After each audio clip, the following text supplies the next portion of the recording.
अब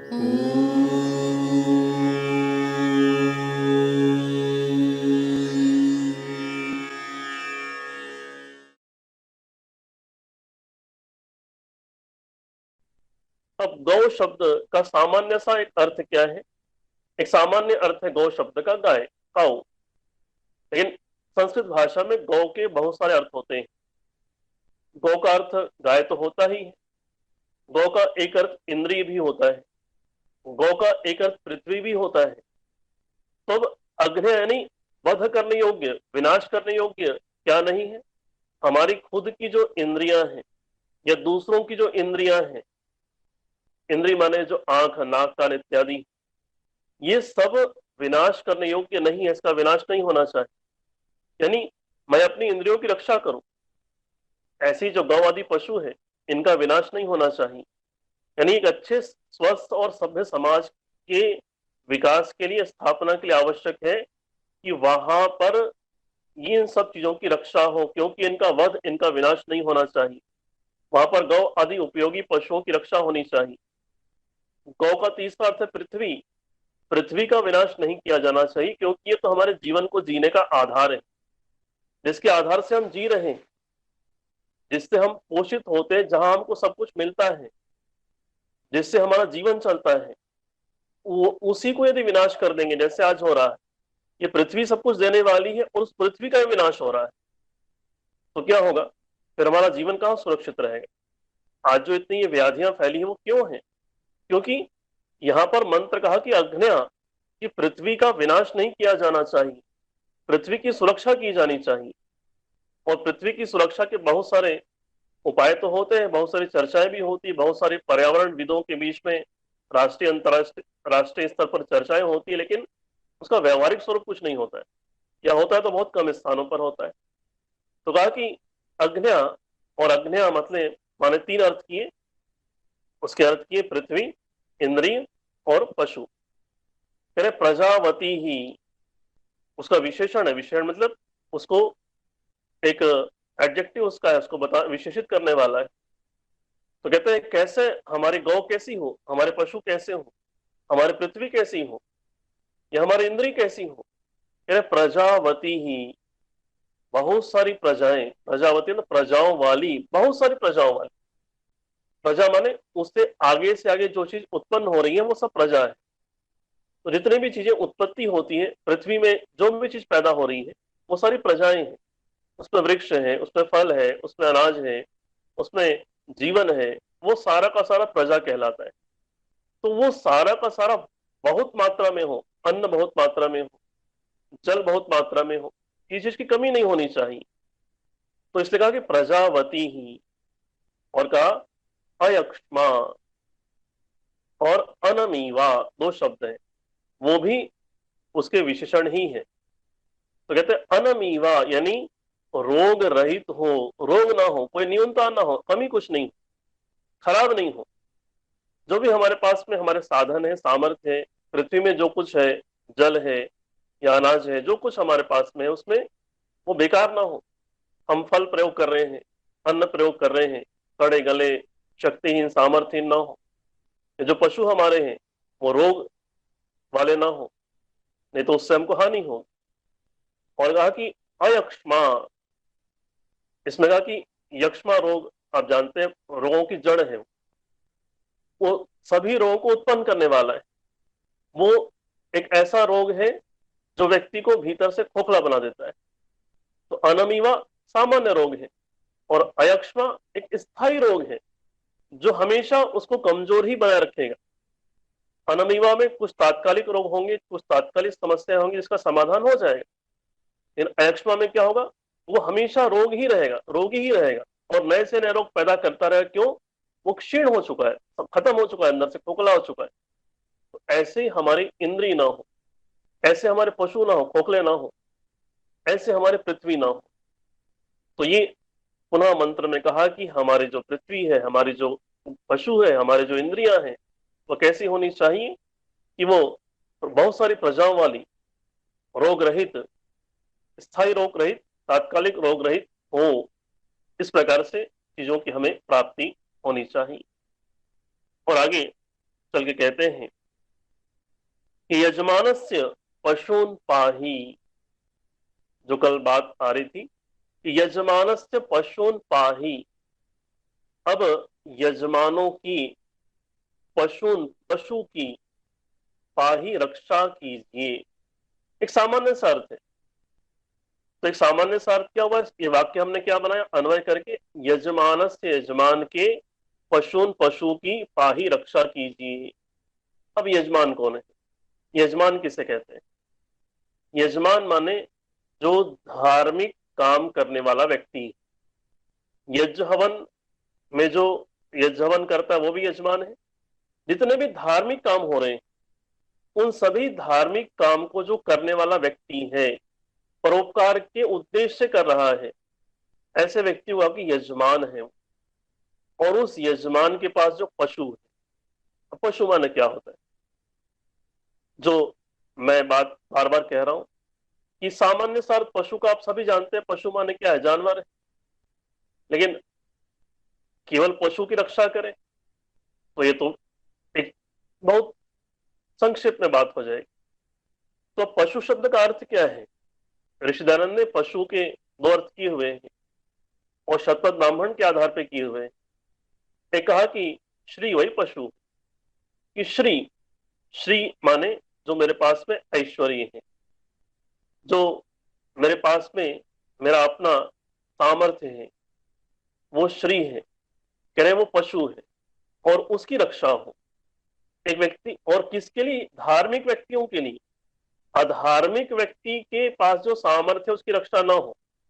तो यहां से हम एक और समाज के संरचना के लिए एक और बहुत बड़ी बात को सीख सकते हैं कि अधार्मिक व्यक्तियों के पास में सामर्थ्य नहीं जाना चाहिए, धार्मिक व्यक्तियों के पास में सामर्थ्य होना चाहिए। जिस समाज में अधार्मिक व्यक्तियों के पास में सामर्थ्य चला जाएगा, उसके सामर्थ्य की रक्षा होगी, वहां केवल दुख ही दुख होगा। तो इसलिए सुख कैसे होगा वो परमात्मा ने बता दिया है, सुख की व्यवस्थाएं कैसे करनी है वो ईश्वर ने बताया है। अब वो करना हमें है। होता क्या है कि परमेश्वर से प्रार्थना करने के बाद में परमेश्वर के आश्रय पर ही सारा कुछ छोड़ दिया जाता है। और परमेश्वर ने तो बताना है हमको, ईश्वर हमको वेद का ज्ञान दिया है, और वेद का ज्ञान देकर हमको ईश्वर ने बताया कि भाई कैसे रहना है, आपको समाज कैसे बनाना है, परिवार किस प्रकार से होने चाहिए, आपका व्यक्तिगत सामर्थ्य का उपयोग कैसा होना चाहिए। उन सब चीजों को व्यवहारिक स्वरूप देना हमारा काम है। इसलिए पराक्रम के लिए प्रार्थना की है कि पराक्रम हमारे पास में हो। पराक्रम नहीं होगा, आलस्य प्रमाद होगा, तो कुछ बनने वाला कुछ नहीं। तो यहाँ ईश्वर सारे उपायों को बताता है, सब चीजों को समझाता है, सामर्थ्य भी देता है, करना मुझे। तो यहाँ पर बात कही कि जो धार्मिक व्यक्ति हैं उनके सामर्थ्य की रक्षा होनी चाहिए, उनके पास सामर्थ्य होना चाहिए, और उनके पास सामर्थ्य होगा तो समाज में धर्म की स्थापनाएं होंगी, और जहां धर्म की स्थापनाएं होंगी वहां सुख रहेगा। बहुत बार लोग इस प्रकार की शंकाएं उठाते हैं, मन में करते हैं कि एक व्यक्ति ईमानदारी से चल रहा है फिर भी दुखी है, दूसरा व्यक्ति अधर्म से चल रहा है फिर भी सारे साधन उनके पास में। तो वो क्यों हो रहा है? क्योंकि वेद स्पष्ट कहता है अधार्मिकों के सामर्थ्य की रक्षा नहीं होनी चाहिए। तो प्रार्थना की है यजमान यानी धार्मिक व्यक्ति, परोपकारी व्यक्ति, उसके पास जो पशु माने श्री, और पशु का दूसरा अर्थ क्या किया है? पशु का दूसरा अर्थ किया प्रजा। तो जितनी प्रजाएं हैं, प्रजाएं माने जो भी उसके पास में साधन है, चाहे वो चेतन हो चाहे जड़ हो। चेतन साधनों में पशु भी आएंगे, पशु माने गौ आदि भी आएंगे, और परिवार भी आएगा, मित्र भी आएंगे, जितने भी परिचित अपरिचित है वो सारे आएंगे, वो सारे उसकी प्रजा है, उन सबके साथ उसका संबंध है। और प्रजा के अंदर वो सारे जो साधन हमारे जीवन को जीने के लिए चाहिए, जो पृथ्वी से उत्पन्न हो रहा है, वो सब भी आएगा।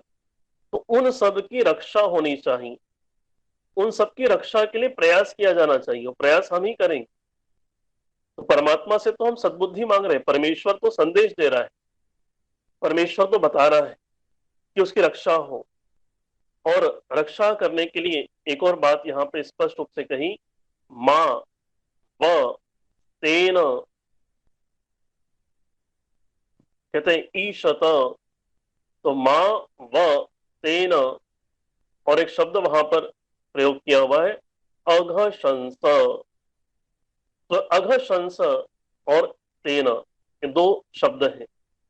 तो कहते हैं ये जो हमारे बीच में कह रहे कैसे लोग नहीं होने चाहिए, तो रक्षा करने की आवश्यकता क्यों कही गई, कि रक्षा करने के लिए क्यों कहा गया, क्योंकि परमेश्वर से कहते हैं कि दो व्यक्ति होते हैं, एक स्तेन चोरी करने वाले, और दूसरे अघशंस। अघशंस माने, अघ माने होता है पाप, और शंस माने उसको चाहने वाले, उसकी स्तुति करने वाले। तो पाप की स्तुति करने वाले, पाप को चाहने वाले, जो लोग पाप चाहते हैं, कह रहे ऐसे लोग, और इससे ना चोरी करने वाले, दूसरों का चीज उठाकर ले जाने वाले, कहते हैं माँ, कह रहे कि नहीं, ईशत, हमारे बीच में वो समर्थ हो, हमारे बीच में वो ना हो, कि हमारे बीच में ऐसे लोग नहीं होने चाहिए। कैसे लोग, जो चोर हैं या जो लोग पाप को चाहने वाले हैं, ऐसे लोग हमारे बीच में नहीं होने चाहिए। क्योंकि ऐसे लोग यदि हमारे पास होंगे तो हमारा सामर्थ्य कभी सुरक्षित नहीं रहने वाला है। जो हमने बात कही, पशु न पाही, वो सुरक्षित नहीं रहेगा। तो उसको बचाने के लिए पुनः एक प्रार्थना की, एक संदेश दिया गया कि ऐसे लोग हमारे आसपास ना हो, ऐसे लोग हमारे समाज में ना हो। तो वो न होने के लिए एक प्रयास की आवश्यकता वहां पर होगी। वहां पर पुनः एक सार्थक प्रयास होगा, एक संदेश दिया गया कि ऐसे लोग नहीं होने चाहिए। यदि ऐसे लोग हैं तो हमने सामर्थ्य बना भी लिया, हमने अपना सामर्थ्य पैदा कर भी लिया, तो उसको कोई ना कोई चोरी कर लेगा, या उसको कोई ना कोई पाप चाहने वाला उसको नष्ट कर देगा, तो हमारा सामर्थ्य तो बेकार ही जाएगा। तो इसलिए सामर्थ्य तो पैदा करें, सामर्थ्य को पैदा करने के साथ साथ में उसकी रक्षा भी हो। और रक्षा किन से हो, वो बात यहाँ स्पष्ट कर दी कि इन लोगों से अपने सामर्थ्य को बचा के रखना है।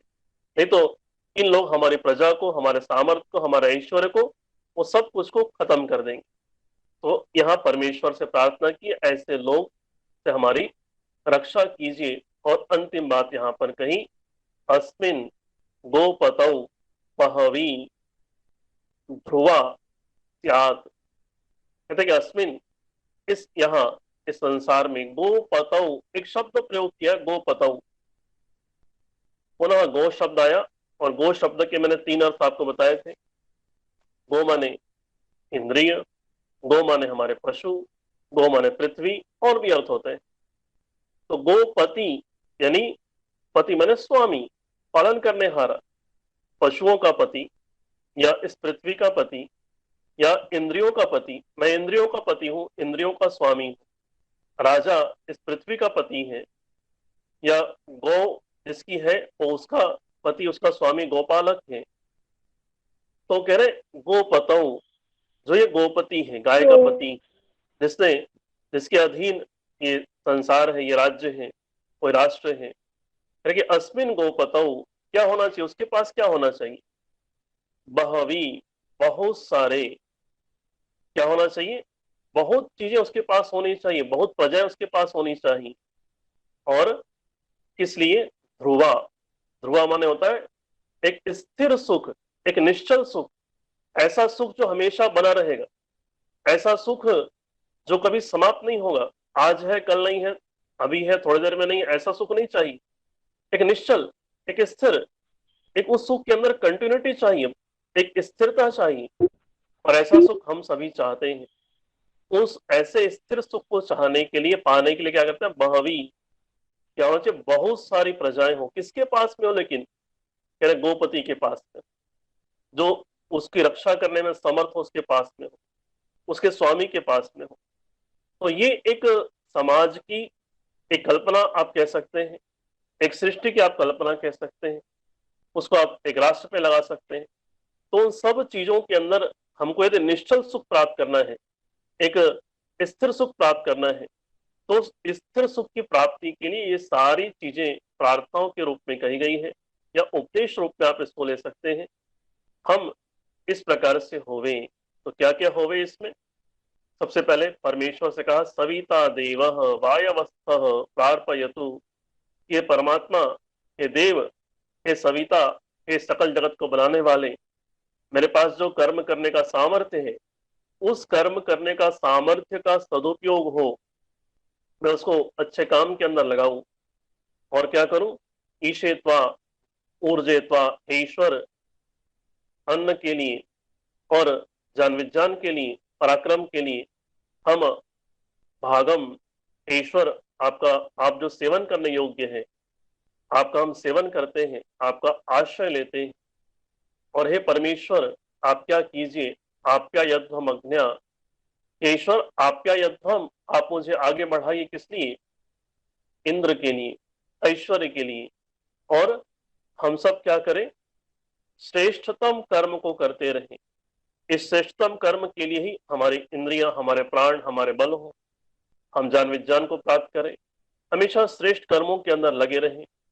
और इस प्रकार मंत्र में और आगे कहा कि हम सबके पास में एक सामर्थ्य हो, एक ऐसा सामर्थ्य जो पशुओं के रूप में, इस धन संपत्ति के रूप में हो, प्रजावती, अयक्ष्मा और अनमीवा, रोग रहित, वो सब चीजें हमारे पास में हो।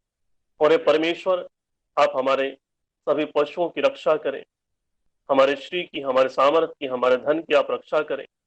और हे परमेश्वर इस संसार में जो लोग पृथ्वीपति हैं, गोपति हैं, इंद्रिपति हैं, उन सब के पास में ये बहुत सारा सामर्थ्य हो जिससे हम स्थिर सुख को, एक निश्चल सुख को प्राप्त कर सकें। ये इस प्रथम अध्याय के प्रथम मंत्र के अंदर बात कही गई। तो एक बहुत बड़ा संदेश इस प्रथम मंत्र के माध्यम से प्रारंभ होता है। और इस पर आप जितना एक विचार करेंगे, चिंतन करेंगे, बहुत सारी बातें इसमें से निकल के आती हैं। तो ये वेद वास्तव में एक विद्याओं का खजाना है। इसलिए महर्षि दयानंद ने इसके बारे में कहा है कि वेद सब सत्य विद्याओं का पुस्तक है, इसमें हर प्रकार की विद्याएं, जैसे जैसे आप आगे पढ़ेंगे आप उन सभी सब सत्य विद्याओं से परिचित हो पाएंगे। तो यहाँ पर हमको कैसे कर्म करने चाहिए, उन कर्म को करने के लिए क्या क्या हमको साधन चाहिए, उन कर्मों से जो हमको उपलब्धियां होंगी, उससे जो प्राप्तियां होंगी, उसकी रक्षा कैसे करें, वो सारी चीजें यहाँ पर बताई गई हैं। तो यह वेद, यजुर्वेद का प्रथम अध्याय का प्रथम मंत्र है। और जो भी फिर शंकाएं इसमें होंगी, जो भी चीजें आपको समझ में नहीं आएंगी, उसकी चर्चाएं भी करेंगे, क्योंकि एक अध्यापन, एक कक्षा चल रही है। तो यहाँ पर आपकी तरफ से भी प्रयास आवश्यक है। जो भी आपके पास में भाष्य है, पुस्तकें हैं, ऑफलाइन है, ऑनलाइन है, बहुत हर प्रकार से इसकी उपलब्धि है। उन सब चीजों को आप पढ़ें, समझें, एक बार उसको देखें, थोड़ा विचार करें, चिंतन करें, तो आपको समझ में आएगा। और फिर आप वेद के प्रति श्रद्धान्वित होंगे, और फिर आपकी वेद के प्रति श्रद्धा बढ़ेगी, और एक समझ आएगी कि कितने वास्तव में अनमोल धरोहर हमारे पास में विद्यमान है। तो ये प्रथम मंत्र के ऊपर आज मैंने कुछ चर्चाएं की हैं। आगे चिराग।